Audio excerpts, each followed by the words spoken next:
Welcome to Thought for November the 5th. Our readings today are taken from 2 Chronicles chapter 34, Hosea chapter 2 and Acts chapter 16 and 17. And our thought is in the 8th year of his reign. Reading the context about the one who is described as being yet a boy, we discover he was 16 years old. Who was he? What did he do at this age? Well, of course, it was the young King Joash. Today we read in 2 Chronicles 34 about a really young boy who was 8 years old when he began to reign, as we read in verse 1. His father Ammon had died after reigning only 2 years, but he was a very ungodly king. Like his grandfather Manasseh, of whom we read in 2 Chronicles 33 verse 10, the Lord spoke to Manasseh and to his people, but they paid no attention. The Lord speaks to every generation these days through his written word, but so few pay any real attention. Well, this 16-year-old boy we read in today's chapter that in the 8th year of his reign, while he was yet a boy, he began to seek the God of David his father.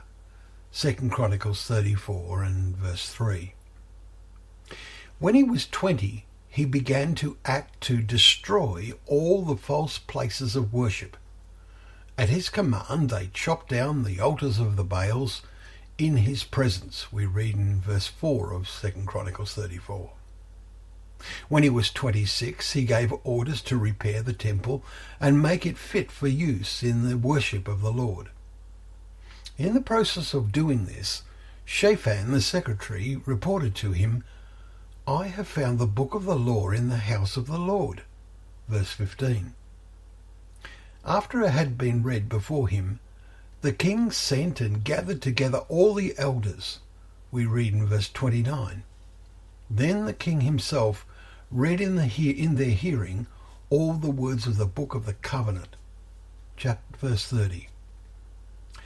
The result was a great reformation. What a total difference reading God's word makes when it is read with intent and purpose of a heart that is seeking to know God better and develop a real relationship with him. How great is the need for such a reformation today?